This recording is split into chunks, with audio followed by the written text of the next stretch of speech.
Հիսուս նրան ասաց. «Ով կին, հավատա ինձ, որ կգա ժամանակը, երբ ոչ այս լեռան վրա և ոչ էլ Երուսաղեմում կերկրպագեն հորը։ Դուք երկրպագում եք նրան, ում չգիտեք, իսկ մենք երկրպագում ենք նրան, ում գիտենք, որովհետև փրկությունը հրեաներից է»։ Սիրելիներ, ամենուր մեզ պետք է հավատ։ Հավատը մայրն է բոլոր բարիքների, այն բժշկություն է փրկության հասնելու համար։ Առանց նրա անհնարին է սեփականել որևէ բան բարձր վարդապետություններից։ Ինչպես ծովը առանց նավի անցնել փորձող մարդիկ, որքան էլ լավ լողորդ լինեն, շուտով կլանվում են ալիքներից։ Ճիշտ այդպես էլ նավաբեկության են ենթարկվում նրանք, ովքեր առաջնորդվում են միայն իրենց սեփական բանականությամբ։ Ինչպես Պողոսն է ասում, ոմանք հեռուվանելով հավատը նավաբեկության ենթարկվեցին։ Որպեսզի մենք էլ նույնին չենթարկվենք, բռնենք այն սուրբ խարիսխից, որի մասին Հիսուս պատվիրեց այն սամարացի կնոջը, երբ կինն ասաց. «Մեր հայրերը այս լեռան վրա երկրպագություն արեցին, իսկ դուք ասում եք, թե միայն Երուսաղեմն է այն տեղը, ուր արժան է երկրպագել»։ Հիսուս նրան պատասխանեց. «Ով կին, հավատա ինձ, որ կգա ժամանակը, երբ ոչ այս լեռան վրա և ոչ էլ Երուսաղեմում կերկրպագեն հորը»։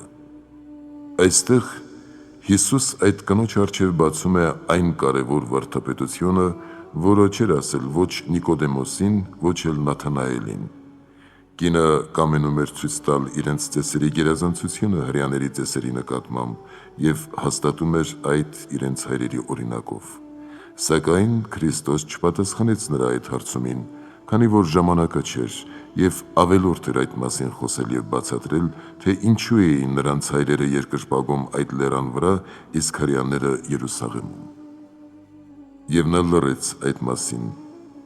Բայց մերժելով և մեկ և մյուս տեղի կարևորությունը, նա բարձրացնում է կնոջ հոգին, ներշնչելով նրան, թե ոչ հրեաները և ոչ սամարացիները չունեն ավելի մեծ ոչինչ, քան այն, ինչ տրվելու է նրանց ապագայում, ապա միայն բացատրում է նրանց տարբերությունը։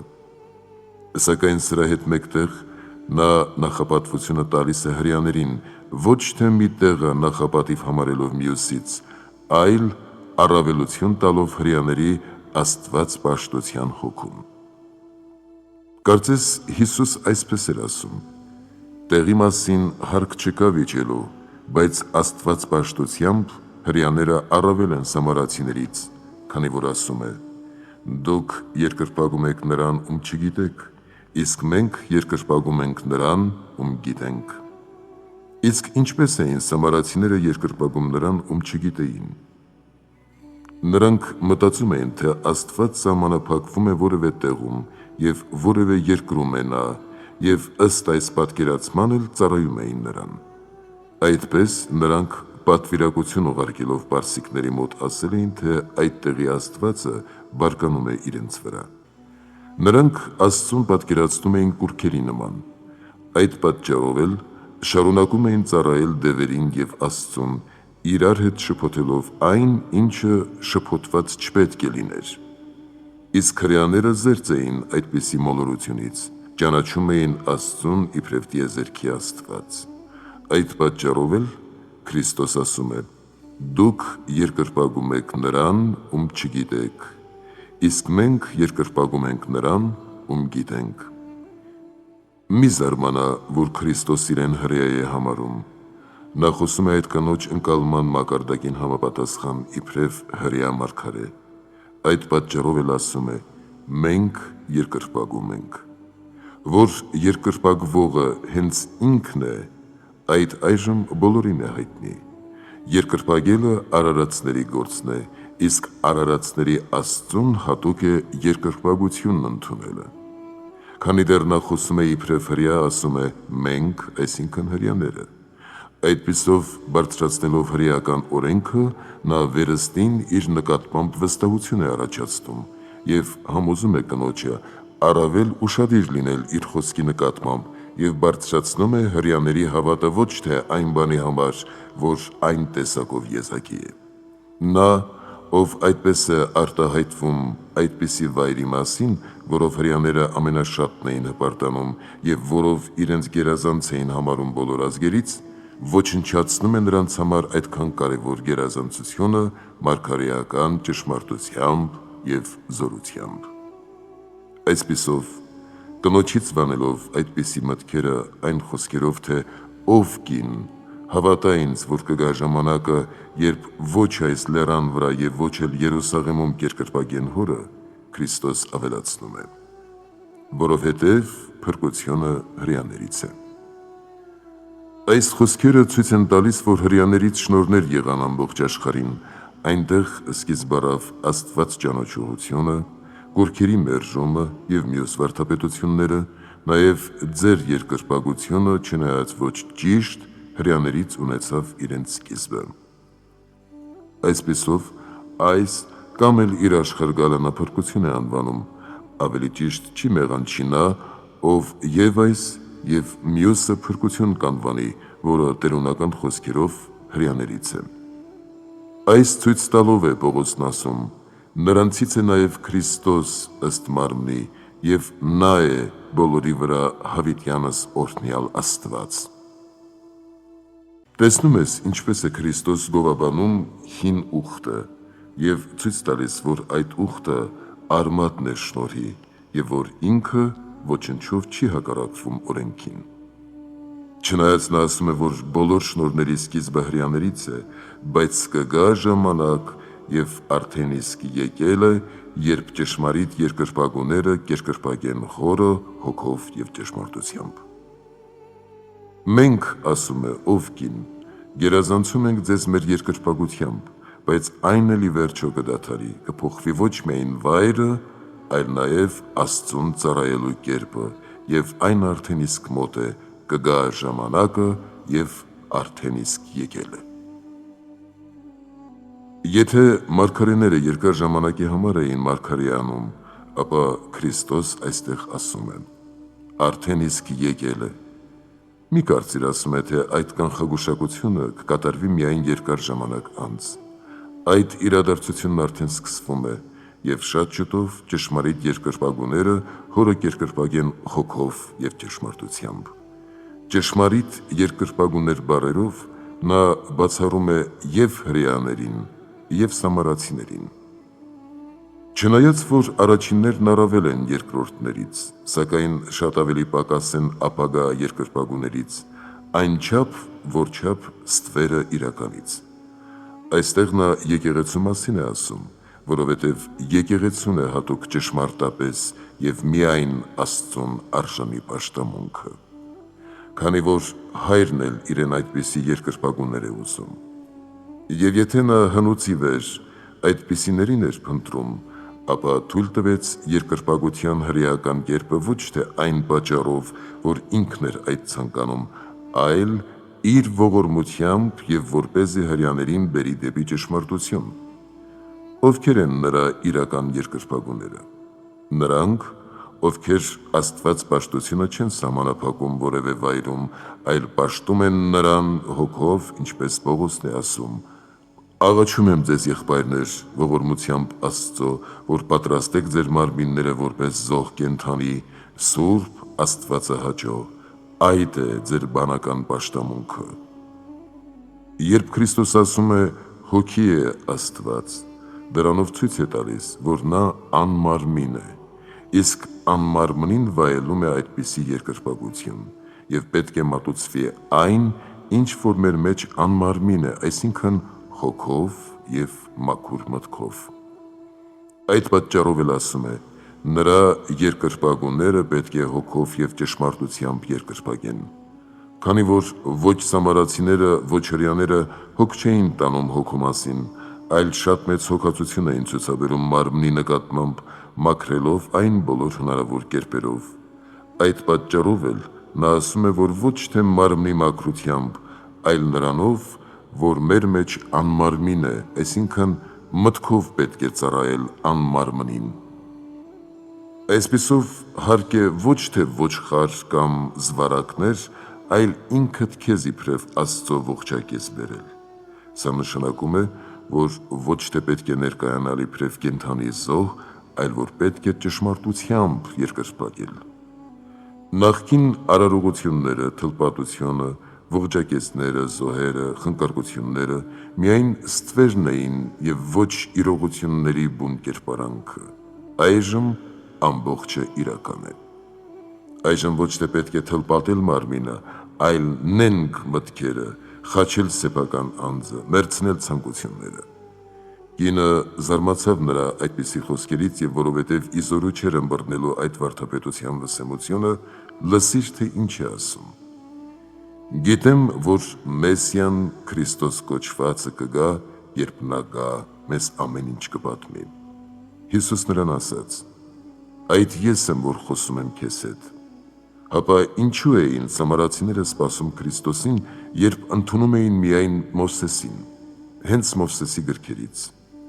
Ամենասկզբից իսկ նա հայտնում է որդու մասին. մարդ ստեղծենք մեր պատկերով և մեր նմանությամբ։ Ստեղծենք մեր հոգնակի թվով են դրված, որովհետև վերաբերում է նաև որդուն։ Մամբրեի կաղնու մոտ Աբրահամի հետ զրուցողը որդին էր։ Հակոբը նույնպես նրա մասին մարգարեացավ ասելով. Հուդայից իշխան չի պակասելու, ոչ էլ առաջնորդ նրա կողերից, մինչև որ գա նա, ում պատկանում են հանդերձյալները, նրան են սպասում ժողովուրդները։ Եվ ինքը Մովսեսն ասում է. Քո եղբայրների միջից քո Տեր Աստվածը ինձ նման մարգարե պիտի մեջտեղ անի, նրան կլսեք։ Նմանապես Օձի, Մովսեսի գավազանի, Իսահակի, Գարան և բազում այլ օրինակներ կարող են նրա ներկայության մասին ազդարարել բոլոր նրանց, ովքեր կամենում են հասկանալ այդ։ Կհարցնես, թե ինչու Քրիստոս այդ կնոջը ցույց չտվեց այս նախօրինակները, երբ Նիկոդեմոսին հիշեցրեց Օձի, իսկ Նաթանայելին իր մասին մարգարեությունը։ Ինչու այդ կնոջը այդ մասին ոչինչ չասաց։ Ինչու, ինչ պատճառով։ Որովհետև նրանք այրեր էին, որոնք զբաղվում էին այդ հարցերով, իսկ նա կին էր, խեղճ, ամուս, գրքերից անտեղյակ։ Եվ հետո ինքը չէր էլ խոսում նրա հետ գրքերից, այլ նրա ուշադրությունը իր վրա հրավիրեց հավիտենական ջրի խոստումով և իր ամենագիտությամբ, այսպիսով հիշեցնելով նրան Քրիստոսի մասին, ի վերջո բացահայտեց իրեն։ Եթե Հիսուս սամարացի կնոջը այդ մասին ասեր ամենասկզբում, երբ նա դեռ չէր էլ հարցրել իրեն, ապա այդ կնոջը կթվար, թե Հիսուս սին ու անիրականանալի խոսքեր է ասում։ Իսկ այժմ սակավ առ սակավ նրան հիշեցնելով, ճիշտ ժամանակին էլ բացահայտում է իրեն։ Հրեաներին չնայած նրանք հաճախ ասում էին. «Մինչև երբ մեր հոգին պիտի հանես, եթե դու ես Քրիստոսը, համարձակ ասա մեզ», նա հստակ պատասխան չտվեց։ Իսկ սամարացի կնոջը իր մասին ուղղակի ասաց, որ ինքն է Քրիստոսը։ Եվ այս այն պատճառով, որ այդ կինն ավելի բարեմիտ էր, քան հրեաները, որոնք չէին հարցնում նրանից սովորելու համար, այլ որպեսզի մշտապես ծաղրեն նրան։ Իսկ եթե նրանք կամենային սովորել, ապա դրա համար բավական կլիներ նրա հետ խոսելը, նաև գրքերը և նրա հրաշագործությունները։ Բայց կինը ինչ որ ասում էր սրտի խորքից, մաքուր մտադրությամբ, և այդ երևում է նրա հաջորդ գործողություններից։ Նա և ինքը լսեց նրան և հավատաց, և ուրիշներին հրավիրեց հավատալու, բոլորի համար տեսանելի են այդ կնոջ ջանքերն ու հավատը։ Եվ այդ խոսքի վրա եկան նրա աշակերտները։ Ճիշտ ժամանակին եկան նրանք, քանի որ Հիսուս ավարտեց իր խոսքը,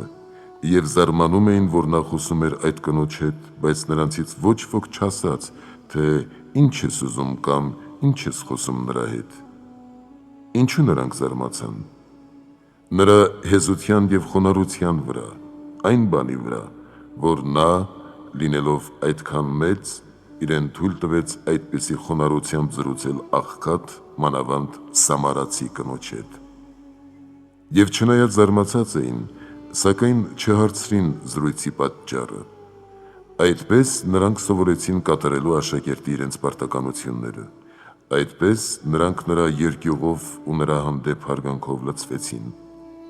Չնայած նրա մասին պատշաճ պատկերացում չունեին,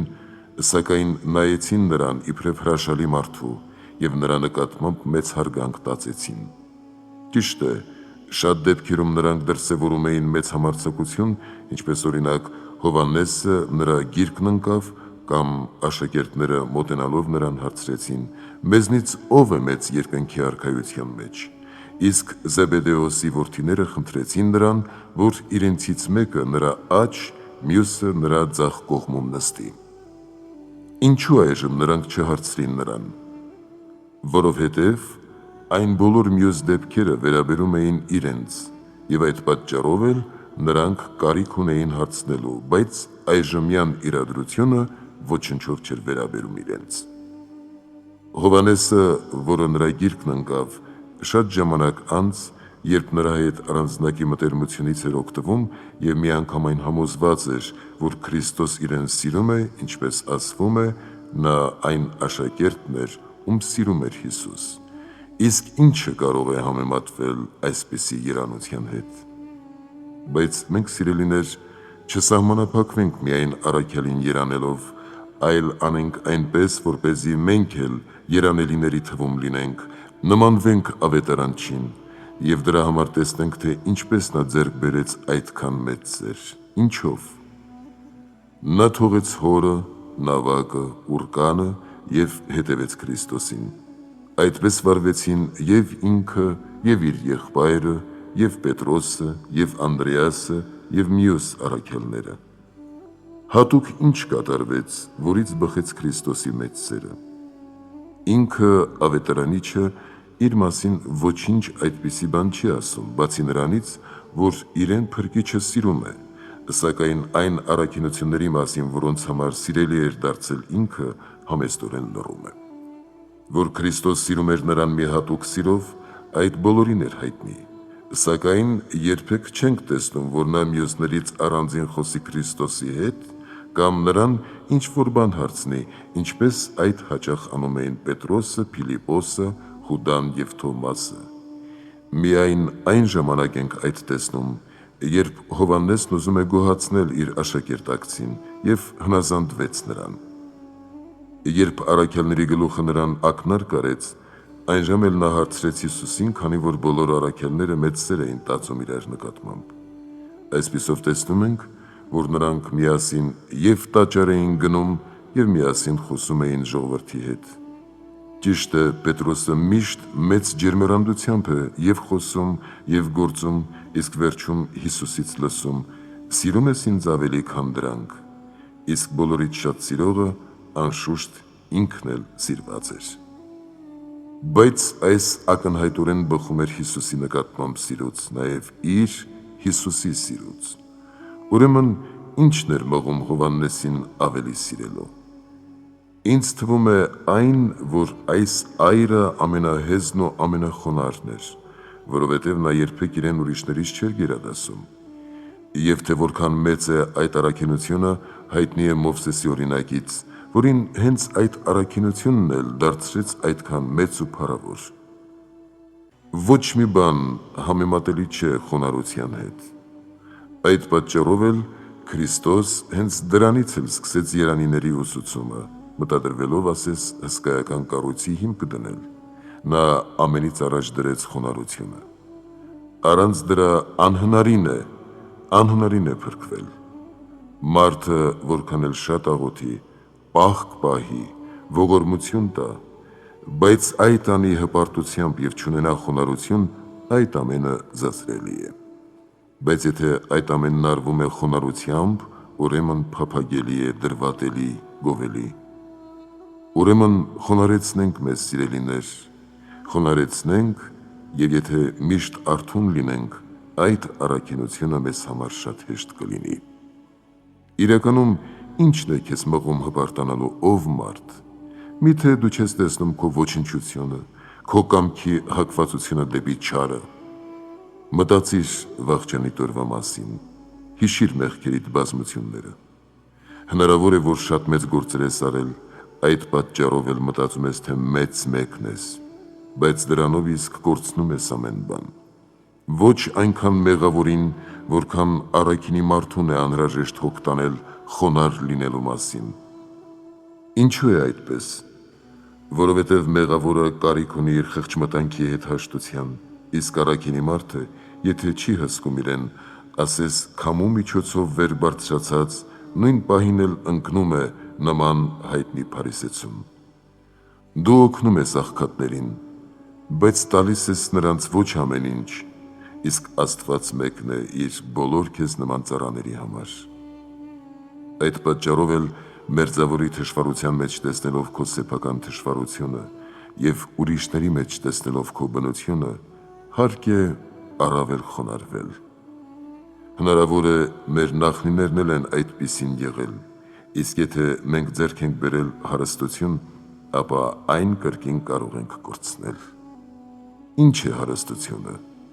Ունայն ստվեր, ծուխ, որ ցնդում է, խոտի ծաղիկ կամ ավելի ճիշտ կլինի ասել ոչնչի ծաղիկ։ Ինչ ես հպարտանում խոտով։ Միթե հարստացողները նրանք չեն, որոնք գող են, շնացող, սանձարձակ, գերեզմաններ թալանող։ Կամ էլ քեզ հպարտացնում է այն, որ այդպիսի ընկերակիցներ ունես, կամ էլ սիրում ես պատիվը։ Բայց պատվի արժանանալու համար ողորմությունից ավելի ինչ միջոց կա։ Հարստությամբ և իշխանությամբ ձեռք բերված պատիվը ատելի է ուրիշների համար, իսկ ողորմածներին պատիվ ցույց է տրվում բարյացակամորեն։ Եվ եթե մարդիկ են այդպիսի պատիվ ցույց տալիս ողորմածներին և նրանց ամենայն բարիք ցանկանում, ապա ուրեմն մտածիր, թե ինչպիսի պարգևներ կստանան նրանք մարդասեր Աստծո կողմից։ Փնտրենք այնպիսի հարստություն, որը հավիտենական է, որը երբեք չի կորչում, որպեսզի այստեղ մեծ լինելով և այնտեղ փառավորվելով, արժանանանք հավիտենական բարիքներին ու պարգևներին մեր Տեր Հիսուս Քրիստոսի մարդասիրությամբ, որին Հոր և Սուրբ Հոգու հետ վայել է փառք, այժմ և միշտ և հավիտյանս հավիտենից։ Ամեն։